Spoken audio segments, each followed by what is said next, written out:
పెళ్ళైనా పండగైనా వేడుక ఏదైనా పట్టుచీరల ప్రత్యేక వేదిక వారాహి సిల్క్స్. సుమన్ టీవీ ప్రేక్షకులకు నమస్కారం. ప్రస్తుతం మనతో పాటు ఉన్నారు ప్రముఖ ఆస్ట్రాలజర్ బ్రహ్మశ్రీ గోనుగుంట్ల సురేష్ బాబు గారు. ద్వాదశ రాశుల వారి రాశి ఫలాలు ప్రతి మంత్ కూడా వింటూ వస్తున్నాం కదండి.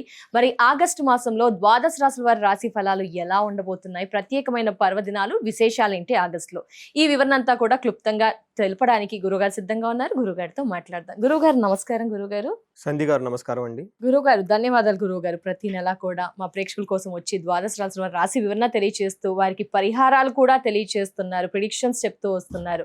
మరి ఆగస్టు మాసం యొక్క ప్రత్యేకత, విశిష్టలు ఏంటి, విశేషాలు ఏమున్నాయి, పర్వదినాలు ఏమున్నాయి, అలాగే రాశుల వివరణ. సో ముందుగా ఆగస్టు మంత్ యొక్క విశిష్టత, అందులో ఉన్న విశేషాలు, పండగలు, పర్వదినాలు మనం ముందు చెప్పుకుందాం. ఫస్ట్ ఒక 1-2 మినిట్స్ అక్కడ నుంచి 12 రాసుల వారికి ఎలా ఉండబోతుందో చూద్దాం. ఇక్కడ 2 వర్షన్స్ చూసుకుందామండి. ఫస్ట్ ఆగస్టు మంత్ మనకి సంకటహర చతుర్థి నుంచి స్టార్ట్ అవుతుందండి. సంకటహర చతుర్థితో క్లోజ్ అవుతుంది. అంటే 2 సంకటహర చతుర్థుల మధ్య చతుర్థి మధ్య ఈ టోటల్గా మంత్ ఉందని మనం చెప్పుకోవాలండి.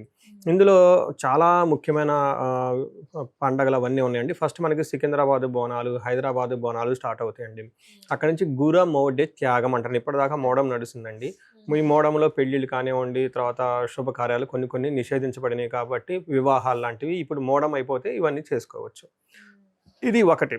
రెండోది మనకి శ్రావణ మాసం స్టార్ట్ అవుతుందండి. అక్కడ నుంచి వరమహాలక్ష్మి వ్రతాలు, హోమాలు, శుక్రవారాలు. శ్రావణ మాసం అనగానే మనకి పాశుపత అభిషేకాలు, రుద్రాభిషేకాలు ఎక్కువగా చేసుకుంటూ ఉంటారనమాట. తర్వాత మనకి వరమహాలక్ష్మి వ్రతం అందరికీ ఇష్టమైనది. మనకి అది వచ్చేటప్పటికి మనకి ఎప్పుడు జరుగుతుందంటే 21st వరమహాలక్ష్మి వ్రతం ఉంది. తర్వాత మనకి నాగ పంచమి కూడా ఉందండి. ఇది 17వ తారీఖు ఉంది. నాగుల పంచమి, నాగుల చవితి, నాగ పంచమి అంటారు. ఇది అయిపోయిన తర్వాత మనకి అమ్మవారికి సంబంధించిన జంజాలు మార్చుకుంటూ ఉంటారండి. రాఖీ పౌర్ణమి అంటూ ఉంటారు. తర్వాత గాయత్రి మాత పుట్టినరోజు అని ఉంటారు. యజుర్వేదం వాళ్ళంతా జంజాలంతా మార్చుకుంటారు. వెరీ వెరీ ఇంపార్టెంట్ సంధ్యావందనం చేసే వాళ్ళకి. నెక్స్ట్ మనకి లాస్ట్లో అగైన్ సంకటహర చతుర్థితో ఈ మాసం అంతా ముగిసిపోతూ ఉందండి.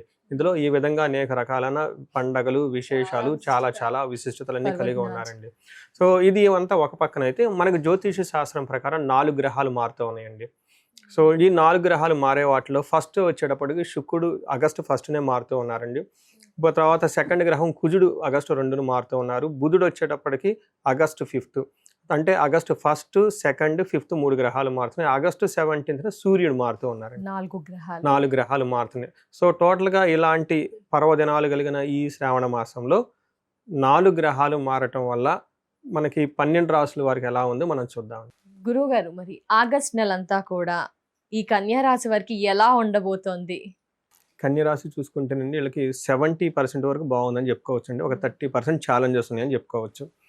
ఇందులో మనం డీటెయిల్స్ చెప్పుకునే ముందు కొన్ని చోట్ల ఎక్కడెక్కడ బాగుందో మనం తెలుసుకొని, ఎక్కడెక్కడ ఛాలెంజింగ్గా ఉందో మనం కొంచెం అండర్స్టాండింగ్తో వెళ్తే లైఫ్ అనేది చాలా స్మూత్గా ఉంటుందండి. అదంతా కూడా మీరు మా వ్యూయర్స్కి తెలియజేస్తారు గురువు గారు. సో ఇందులో కన్యరాశి చూసుకుంటే ఫస్ట్ ఇందులో ఉన్న నక్షత్రాలు ఉత్తర 2, 3, 4 పాదాలు, హస్త 1, 2, 3, 4 పాదాలు, చిత్త 1, 2 పాదం అంతా కన్యరాశిలో ఉంటారు. ఇందులో ముఖ్యంగా మనం గమనించుకోవాల్సింది ఏంటంటే పేరు బలం బట్టి మనం చూసుకుంటే టో, పా, పీ, పు, షం, టా, నా, పే, పో అన్న అక్షరాలు అందులో ఇందులో ఉంటుంది. ఇందులో గ్రహాలు వైజ్ చూసుకుంటే ఇప్పుడు 4 గ్రహాలు ఏవైతే మారుతున్నాయో ఈ గ్రహాలు పెట్టి చూస్తే సూర్యుడి వల్ల ధనచ్ఛేదం, అంటే ధనానికి ఖర్చు విపరీతంగా అయ్యే అవకాశం ఎక్కువగా ఉంటుంది. కానీ శత్రువులు అనేవాళ్ళు ఎవరుండరు, ప్రతిదానికి సక్సెస్ఫుల్గా వెళ్ళిపోతారని చెప్పుకోవచ్చు. రెండోది కుజుని వల్ల కొంచెం ప్రొఫెషనల్ మ్యాటర్స్లో చాలా ఇబ్బందిగా ఉండే పరిస్థితి ఉంటుందని చెప్పుకోవచ్చు. తర్వాత బుధుని వల్ల పుష్టింగ్, హెల్త్ వైజ్ చాలా బాగుంటుంది. శుక్రుడి వల్ల ఆల్రౌండ్ ప్రాస్పరిటీ, ఎంజాయ్మెంట్ ఉంటుందని చెప్పుకోవచ్చు. అందుకని ఒక 75%, 70% వీళ్ళకి బాగుందని మనం చెప్పుకోవచ్చు. అందులో ఎక్కడెక్కడ ఛాలెంజెస్ ఉన్నాయో కూడా చెప్పుకుందాం.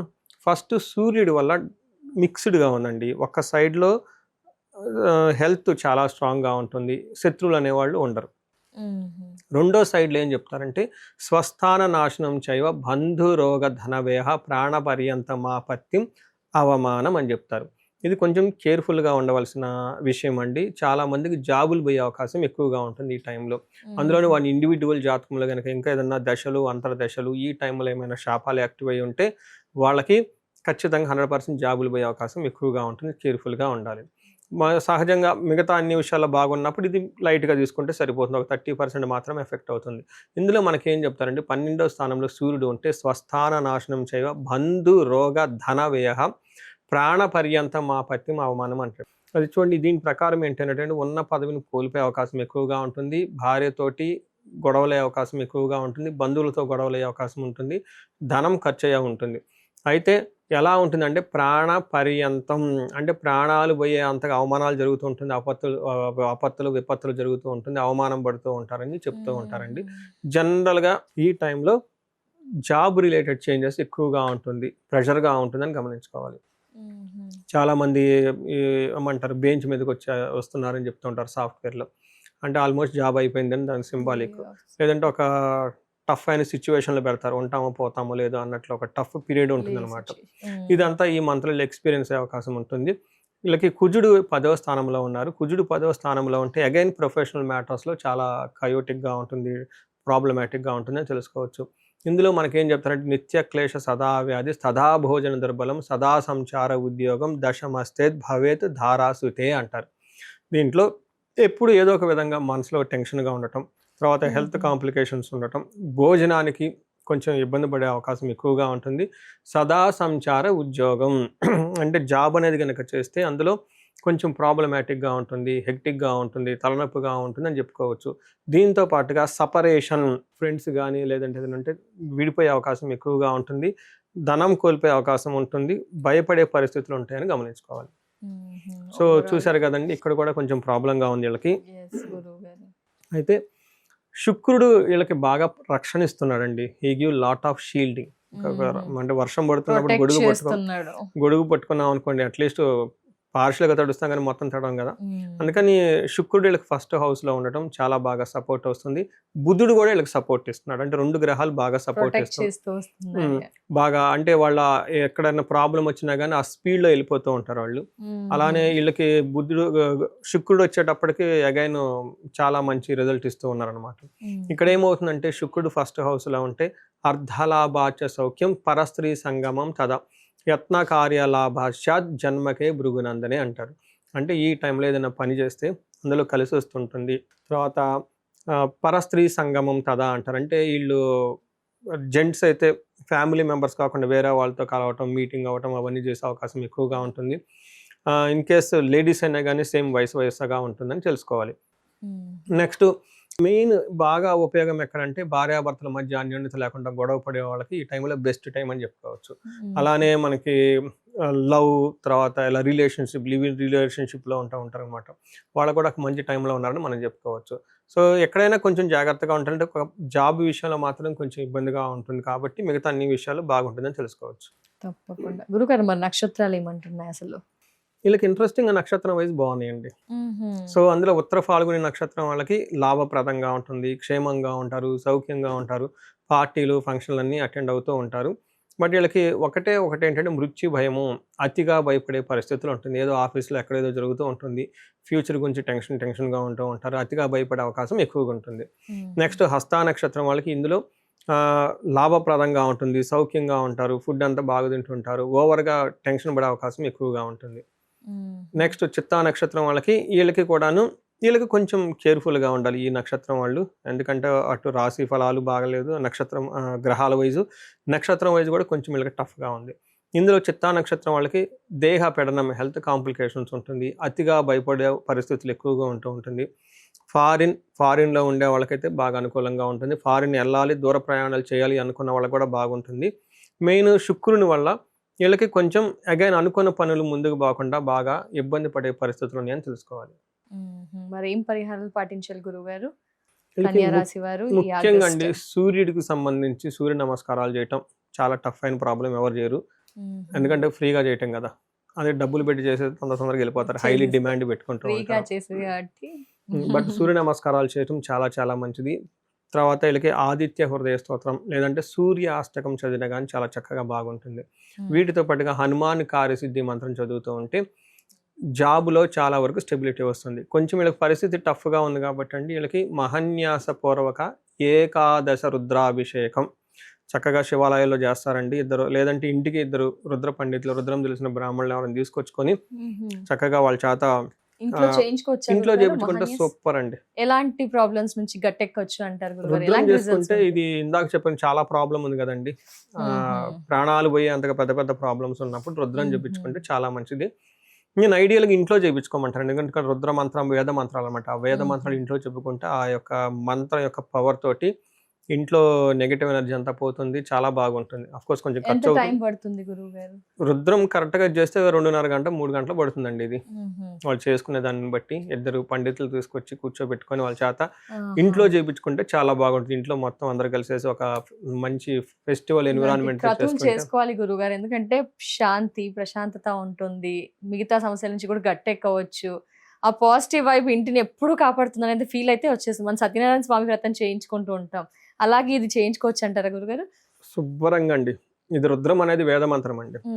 వేద ఘోష ఇంట్లో జరుగుతుంది. మనకి కార్తీక మాసం వ్రత కథలను ఉంటాయండి, మనం అంటే కార్తీక మాసం అప్పుడు చదువుకుంటాం. అందులో ఒక చోట రాసి ఉంటుంది అనమాట, లక్ష్మీదేవికి ఇష్టమైన ప్రదేశాలు ఏంటి అని అడిగితే అందులో చెప్తారు, ఎక్కడైతే వేద మంత్రాలు ఉంటారో, వేద పండితులు ఉంటారో, సత్పురుషులు ఉంటారో నాకు ఆ ప్లేస్ అంటే బాగా ఇష్టం అని చెప్తుంది అనమాట. అందుకని ఈ వేద పండితులు ఎప్పుడైతే మనం ఇంటికి పిలిపించుకున్నారో, సత్పురుషులు ఇంటికి వచ్చేస్తారు, బ్రాహ్మణులు ఇంటికి వచ్చేస్తారు, ఆ మంత్ర వేద ఘోష జరుగుతూ ఉంటుంది. ఇవన్నీ లక్ష్మీదేవికి ఆటోమేటిక్ ఇష్టమైన ప్లేస్లు కాబట్టి లక్ష్మీ ప్రవాహం వచ్చేస్తుంది.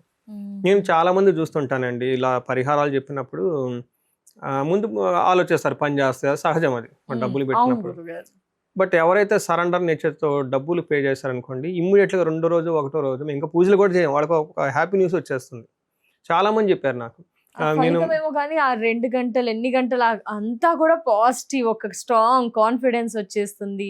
స్పిరిచువల్ వేలో మైండ్ అనేది అసలు అక్కడే ప్రెసెంట్ గా అయిపోతుంది గురుగారు, అది వింటుంటేనే బాగా అనిపిస్తుంది. ఖచ్చితంగా నేను అదే చెప్తుంటాను, ఎవరికైతే నమ్మకం లేదో, చెయ్యొచ్చో చేయకూడదు డైలమాలో ఉంటారు, ముందు ఒకసారి చేయించుకోండి, ఫీడ్బ్యాక్ నాకేమని అడుగుతాను నేను. ముందు మీరు అసలు ఓపెన్ మైండ్లో ఏమీ పెట్టుకోండి, చేయించుకోండి, ఎలా ఉందో మీరు నాకు ఫీడ్బ్యాక్ ఇవ్వండి అని చెప్తాను. ఇప్పుడు నేను చెప్పాను అనుకోండి, ఇప్పుడు వేదాల గురించి నేను చెప్తే ఏమన్నా బాగుంటుందండి, ఇది ఇలాంటిది అలాంటిది, స్తోత్రాల గురించి మనం చెప్తే బాగుంటుందండి. ఐ ఫెసిలిటేటింగ్, గివింగ్ ఆపర్చునిటీ, లేదంటే ఆ ప్రొసీజర్ దగ్గరుండి ఆ పండితులని అవన్నీ తీసుకొచ్చి కూర్చోబెట్టడం చేపిస్తూ ఉంటా. వాళ్ళు అడిగితే పని చేస్తా అంటే కాదండి, మీరు చేయించుకోండి, మీ ఫీడ్బ్యాక్ నాకు షేర్ చేయండి అని అడుగుతాను. నేను సేల్స్ మ్యాన్నో బిజినెస్ మ్యాన్నో అవి చెప్పినట్లు కాదు కదా, it's already return, it's there. అది మీరు ఎక్స్పీరియన్స్ అవ్వాలా, ఎక్స్పీరియన్స్ అవ్వడానికి ఒక అవకాశం చేసుకుని ఎక్స్పీరియన్స్ అవ్వండి మీరు. యూ గివ్ ఫీడ్బ్యాక్ అని నేను రివర్స్లో అడుగుతూ ఉంటాను అనమాట. గురుగారు, మరి అతిగా సఫర్ అవుతున్న వారికి జాతక రీత్యా ఎలాంటి పరిహారాలు అద్భుతంగా మెరుగైన ఫలితాలను ఇస్తాయో తెలియజేస్తారా గురుగారు? సో మనకి ఇప్పుడు దాకా చెప్పుకున్న మన రాశి ఫలం ఏంటంటేనండి, ఆ యొక్క కొంతవరకు మాత్రమే ఎఫెక్ట్ ఉంటుందండి. అది ఒక 30-40% మాత్రం లైఫ్లో ఎఫెక్ట్ ఉంటుంది. బట్ వాళ్ళ యొక్క ఇండివిజువల్ జాతకాన్ని మనం చూసుకోవడం చాలా చాలా ముఖ్యం. దీనితో పాటుగా ఇప్పుడు మనం చెప్పుకున్న దానికి వ్యతిరేకంగా కానీ అనుకూలంగా కానీ లేకుండా బాగా సఫర్ అవుతున్న వాళ్ళు ఎవరైతే ఉంటారో వాళ్ళు ఇండివిజువల్ జాతకం చూపించుకోవడం చాలా చాలా ముఖ్యం అండి. అండ్ నేను రీసెర్చ్ గ్రూప్ లాగా చేస్తున్నానండి. అరౌండ్ మనకి 40 years +or-5 years, అంటే 35 to 45 ఎవరికైతే ఏజ్ ఉందో అప్పటిదాకా వాళ్ళ కెరియర్లో చాలా సక్సెస్ఫుల్గా ఉండి, అకాడమిక్స్లో చాలా సక్సెస్ఫుల్గా ఉండి, కెరియర్లో కూడా ఒక మేనేజర్ లెవెల్, ఒక నాయకత్వ లక్షణాలు, సమాజంలో ఒక ఉన్నతమైన పొజిషన్కి వచ్చేసి అందరి దగ్గర కీర్తి ప్రదేశాలు, గౌరవం, మర్యాద, కొంచెం డబ్బు సంపాదించుకొని ఒక సిస్టమాటిక్గా ఉన్నవాళ్ళు సడన్గా ఆ ఏజ్లో డౌన్ వస్తుందండి. దీనికి మిడ్ లైఫ్ క్రైసిస్ అని చెప్పేసి మనకు అంటూ ఉంటారు జనరల్గా మోడర్న్ సైకాలజీలో. హార్మోనల్ చేంజెస్ అని, పోస్ట్ మెనోజ్ అని, ప్రీ మెనోపాజ్ అని రకరకాల పేర్లతో చెప్తూ ఉంటారు. బట్ అరౌండ్ 40-45 మధ్య లాట్ ఆఫ్ చేంజెస్ ఉంటుందండి, అది జెంట్స్కి లేదంటే లేడీస్కి. ఇది ఎందుకు వస్తుంది, కారణం ఏంటి అని మనం ఒక మిడ్ లైఫ్ క్రైసిస్ అని ఒక టైటిల్ పెట్టి వదిలేయకుండా జ్యోతిష శాస్త్రం చాలా బ్యూటిఫుల్గా అందులో మనకి రీజన్స్ చెప్తారు ఎందుకని. చాలా శాపాలు ఉంటాయండి, అంటే మనకి లైఫ్లో కొన్ని ఏజ్లో కొన్ని యాక్టివ్గా ఉంటాయండి. మన చిన్నప్పుడు బాలారిష్టాలు అంటారు, పెళ్ళైనప్పుడు వివాహ దోషాలు అంటారు, కొంచెం లైఫ్లో సెటిల్ అయ్యి ధనం వచ్చినప్పుడు వేరే శాపాలు ఉంటాయండి. తర్వాత ఈ శాపాలు ఇంకా ఏమైనా ఉన్నాయి అనేది యాక్టివ్ అవుతున్నాయో చూసుకోవాలండి. సో నా రీసెర్చ్లో ఎవరైతే ఇలా సక్సెస్ఫుల్ ట్రాక్ రికార్డు ఉండి సడన్గా ఆగిపోయారు, బ్లాక్ అయ్యారంటే ఖచ్చితంగా వాళ్ళ దాంట్లో శాపాలు యాక్టివేట్ ఉంటాయండి. సో ఇది ఎప్పుడైతే నేను ఈ మెసేజ్ చెప్పుకుంటూ వస్తున్నాను లాస్ట్ 4-5 months నుంచి వచ్చిన హారోస్కోపులు మొత్తం ఇలాంటి కాలసర్ప దోషాలని, పితృదోషాలని, మాతృదోషాలని, మాతృశాపాలని, ఇలా మనకి శాపాలని ఉంటాయండి. దాదాపు ఒక 7-8 బాగా పవర్ఫుల్ శాపాలు ఉంటాయి అనమాట. అలానే గ్రహ దోషాలు ఉంటాయి అనమాట. అవి ఎంత చేసినా కానీ పోవన్నమాట. ఇవి జనరేషన్స్ నుంచి వస్తాయి. మొన్న రీసెంట్గా కూడా ఒకళ్ళు వచ్చారండి, చూసిన వెంటనే చెప్పాను మీ అబ్బాయికి త్రిపిండి దోషం ఉంది, అది వీళ్ళ చేసిన వల్ల రాదు, వీళ్ళ యాన్సిస్టర్ చేయటం వల్ల.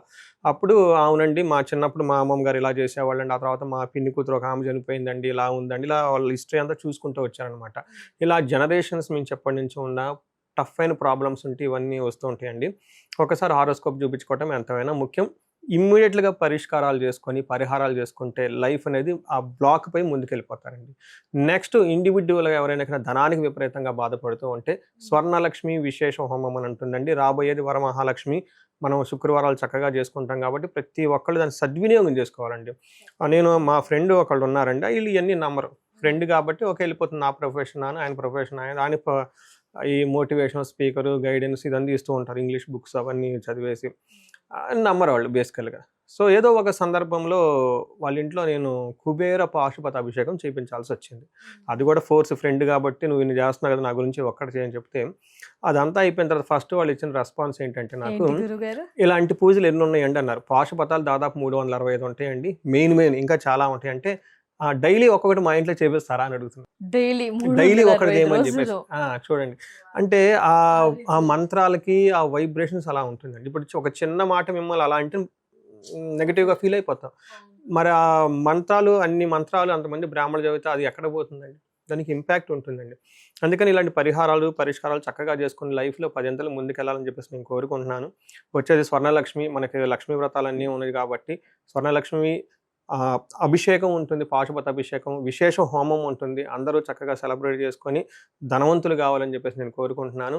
ఏదైనా గనక వివాహానికి గనక ప్రాబ్లంగా ఉంటే అన్యోన్య దాంపత్య పాశుపత అభిషేకము, హెల్త్ బాగా లేకుండా ఉంటే మనకేమని చెప్తారంటే మృత్యుంజయ పాశుపత అభిషేకము, హోమము, కాలసర్ప దోషము, త్రిపిండి దోషము, ఇవి ఇలా ఎనీథింగ్ వాళ్ళకి ఎక్కడైనా కనుక ఛాలెంజ్ ఉంటే ఇమ్మీడియట్గా ఒకసారి అపాయింట్మెంట్ తీసుకొని జాతక చక్రం చూపించుకొని దాని కారణాలు ఏంటో పరిష్కరించుకొని ఇమ్మీడియట్గా పరిహారాలు చేసుకుంటే 3 to 6 monthsలో మొత్తం లైన్లో పడిపోతారండి. సో ఎన్నో కేసులు చేస్తున్నాను. ఇది మహర్షులు ఇచ్చిన ఈ జ్ఞానాన్ని, మన పెద్దవాళ్ళు ఇచ్చిన ఈ మంత్రాలని వీటిని ఉపయోగించుకొని లైఫ్ 10 అంతలు వెళ్ళాలని చెప్పేసి నేను కోరుకుంటానండి. అందరికీ అష్టలక్ష్మిలు ఉండాలని చెప్పేసి, కృపా కటాక్షం కలగాలని, భోగభాగ్యాలతో అందరూ వృద్ధి చెందాలని చెప్పేసి కోరుకుంటున్నానండి. నమస్తే. ధన్యవాదాలు గురువు గారు. రాశి వివరణ, ప్రిడిక్షన్, పరిహారాలు, అలాగే అతిగా సఫర్ అవుతున్న వారికి కూడా పరిహారాలు తెలియజేసినందుకు చాలా ధన్యవాదాలు గురుగారు. నమస్కారం. నమస్తే.